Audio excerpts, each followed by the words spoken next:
So right now, I'm kind of basking in the inspiration of watching several videos from an Instagram account that I just found today that for the first time in a long time just felt really real on many levels.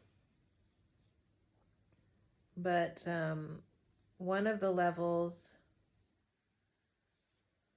that I'm going to talk about right now that I'm really thinking about is just what is the nature of showing up as a practice. And so much of that has been tainted, I feel, by the various business models that have developed over time that originally sent me fleeing from social media after having a run at it for several years. And then, this account really brought me back to my why I would do it as a matter of just self-respect and a practice. And since I'm on my phone so much and consuming so many images of other people, why I would choose to turn on the camera to witness my own process. So part of that is finding some things that I already do to show up for myself and be doing them as I talk instead of being like a broadcast journalist or something, but actually just turning on the camera as I'm doing things. And that's going to require a little bit of playing. Right now it's dark outside, so it's nighttime lighting, which isn't the best. But I wanted to make a video today, so part of this is the commitment to filming something every day that's about my commitment to the practices that are important to me as an artist and as a person. So since I'm not at the point of filming myself while I do my movement practice, and I might get back to filming while I hike, which I did years ago, I will start with filming as I stitch and showing just a little bit of my stitch scroll journal. This idea, this year I was inspired by Anne Wood, who wrote to her newsletter audience and said, everybody do a scroll journal this summer, and just, didn't provide any instructions, but showed just little strips. These are about 2.5 inches wide, and most of mine is cotton. I started mine on May 29th with the plan of starting practicing and bringing it with me to Santa Fe, and I've continued, and this is where I am right now, and I'll probably make a separate video of this when it's at the point when I want to film that, but I'm enjoying it. I've been showing it to a lot of people. It's started a lot of great conversations for me. But this is an example of a form that is joy, that really helps me to show up for myself nearly every day. I've been pretty good about, there's some missing days in here, and some of the things took several days to make. But it's a form where I can look back very easily at my commitment and enjoy it, first of all, and also feel the story unfolding and kind of revisit and remember and do different things. So you could see this section is cyanotype, and this section is linen, whereas the other sections are just a muslin, regular muslin cotton. So there's already an evolution here, and I mentioned joy and this idea of documentation. And when I look at my art practice, what I've always enjoyed from the very beginning was a sketchbook, and that was a daily log kind of a thing where there was a date associated with things. And one of the first really energizing projects that I just came up with for myself was back in 2015/16, and I called it Before 10 a.m. And I remember it was one day that I managed to sew a button on to a pair of hiking pants, and it had been decades since I had used a needle and thread. I remember I learned how to sew a button from home ec class in 7th or 8th grade. And that morning, I managed to sew a button on before 10 a.m. And I was like, that's worthy of a drawing. And I drew that. And I was like, wow, what if I tried to find something amazing every day before 10 a.m. to draw in my journal? And that started that practice. And I took that into my artist residency in Gettysburg, Pennsylvania, where then it gave me this reason to go out and find amazing things that were going on in the world before 10 a.m. and to make one page of that every day. And I did that every day for, I don't know how many months, but I did make a book of the ones from Gettysburg. And I was so dedicated to that because I did like ink drawings and watercolor every single day, like a whole page of it. Was a 7x10 notebook. And I was really proud of, I am still very proud of that project. It led to the hourly comics thing, which I did for a week of hourly comics every day. It just became a lot because I was juggling a lot of different things at that time and trying to be a lot of things to a lot of different people. And I got tired very quickly. And unfortunately, you know, one of the things that dropped off when I got tired was drawing a diary every day. And I just moved to different forms.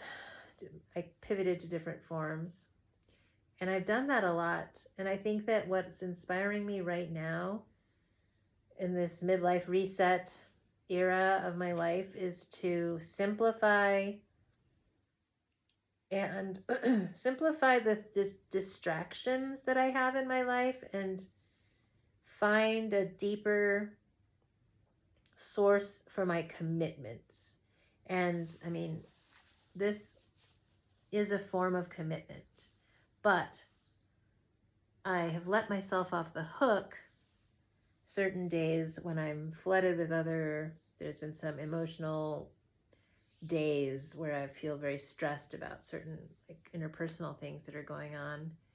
And after watching this particular Instagram creator, I hate to use that as a noun for the person because it's a beautiful human being who's documenting their practice and sharing really just pure expressions of the devotion.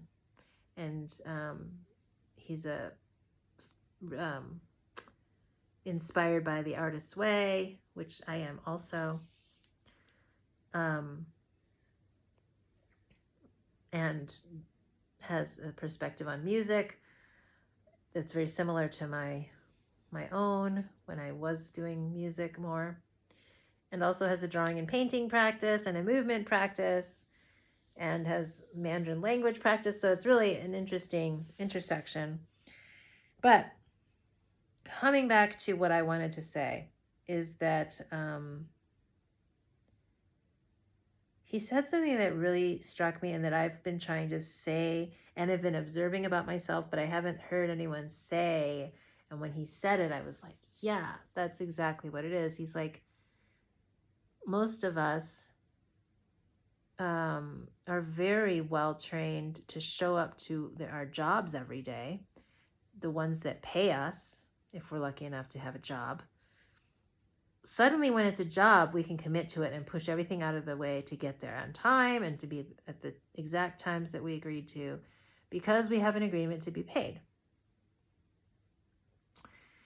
But when it comes to our own self, the spirit inside of us, the uniqueness, the expression, the creativity, suddenly it's so easy to just make excuses to not do that and to not show up and to not carve out the time that it takes, and it could be 2 minutes, 5 minutes, 10 minutes. And this is something I teach in my own classes, to learn how to trust small chunks of time. And I write with a timer still every day. Timers work great because they tell our brains that something's going to start and something's going to end. But in that space in between, we're only doing that one thing. And it's a beautiful tool. So I've really developed that habit for writing.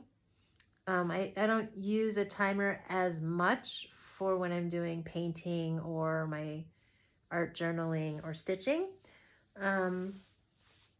But maybe I will. And making these videos, I have a timer right on the screen that tells me how long I've done it. And it's not so much about the time, because I don't have problem speaking. It's, for me, it's like overcoming the voice that says, nobody cares about what you're going to say on these videos. But the other thing that this particular person that I just watched a bunch of videos on Instagram from reminded me of is it's like making content or sharing what's in our hearts and bodies and minds is not about having an answer or having anything to sell. That's what's beautiful about it, because I think my entire feed is so saturated with people selling something or trying to convince me of something, and that I've so like conditioned to just sort of filtering through a lot of those kinds of videos and sort of shutting down the true part of me, that I've forgotten what it looks like to make something true and how it feels to watch something true. And how it slows me down inside and makes me feel something very different and special. And so the commitment to that, I feel, is so important for me personally, to connect with the part of me that's true, that's not selling anything, is not trying to convince anybody of anything, is not trying to be an expert and have any answers, but that I'm still worthy of sharing what's happening for me and how I'm showing up, even when I'm not doing any of those things.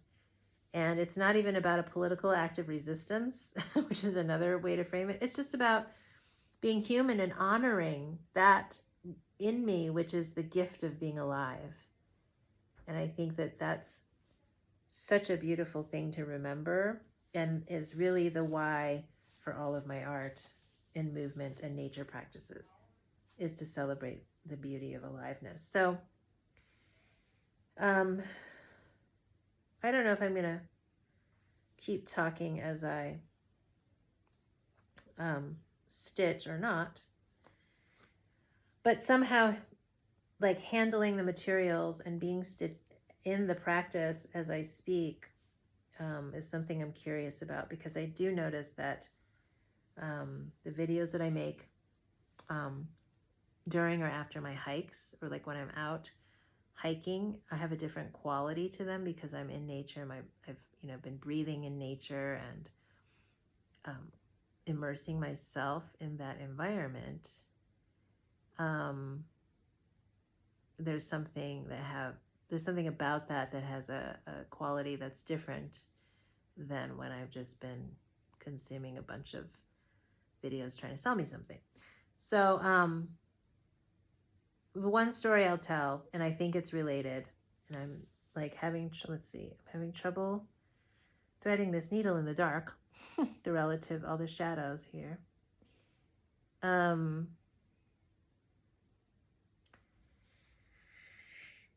going to try the other color.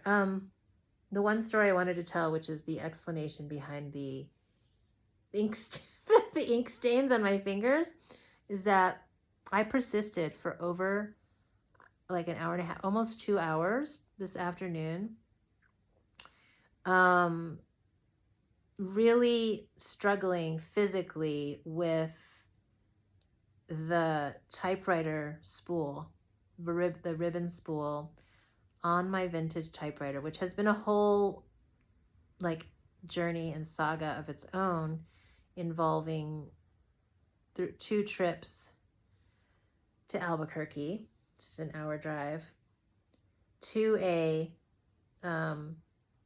vintage typewriter repair shop, a specialist, a guy who knows a lot about vintage typewriters. Oh, that's an interesting hair that's sticking up there. So it's been repaired, and then it came back, and then the whole ribbon thing, like I was never sure exactly. I was just kind of figuring it out with the ribbon.